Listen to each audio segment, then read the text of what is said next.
শাহরাস্তি প্লাজায় সিটি ব্যাংকের উপশাখার শুভ উদ্বোধন। চাঁদপুর জেলার শাহরাস্তি উপজেলায় সিটি ব্যাংক লিমিটেডের একটি নতুন উপশাখার শুভ উদ্বোধন অনুষ্ঠিত হয়েছে।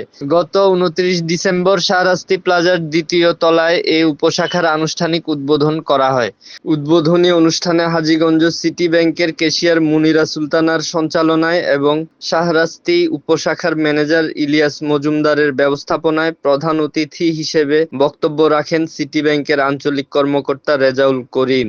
বিশেষ অতিথি ছিলেন হাজীগঞ্জ সিটি ব্যাংকের শাখা ব্যবস্থাপক Alamin, MME area manager Mohammad Nuruzzaman, customer service officer Asma Akter, Shahrasti উপজেলা বিএনপির সাবেক সাধারণ সম্পাদক ও বিশিষ্ট ব্যবসায়ী আক্তার হোসেন পাটোয়ারি, উপজেলা যুব দলের আহ্বায়ক আলী আসগর মিয়াজি, পৌর বিএনপির সিনিয়র যুগ্ম আহ্বায়ক শেখ বেলায়েত হোসেন সেলিম, চাঁদপুর প্রেস ক্লাবের আজীবন সদস্য ও শাহরাস্তি প্রেস ক্লাবের সহ সভাপতি রোটারিয়ান মোহাম্মদ জাহাঙ্গীর আলম হৃদয় সহ অন্যান্য গণ্যমান্য ব্যক্তিবর্গ।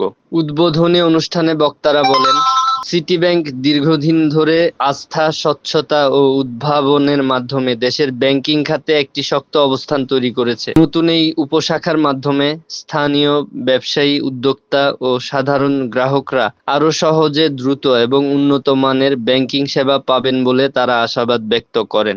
বক্তারা আরও বলেন, দেশের অর্থনৈতিক উন্নয়ন, কর্মসংস্থান সৃষ্টি এবং আর্থিক অন্তর্ভুক্তি বৃদ্ধিতে সিটি ব্যাংক ভবিষ্যতেও গুরুত্বপূর্ণ ভূমিকা পালন করবে। এই প্রত্যাশা নিয়েই শাহরাস্তিতে এই উপশাখার যাত্রা শুরু হলো। অনুষ্ঠানে বিভিন্ন শ্রেণী পেশার ব্যবসায়ী, শিক্ষক, সাংবাদিক এবং স্থানীয় সুধী সমাজের বিশিষ্ট ব্যক্তিবর্গ উপস্থিত ছিলেন।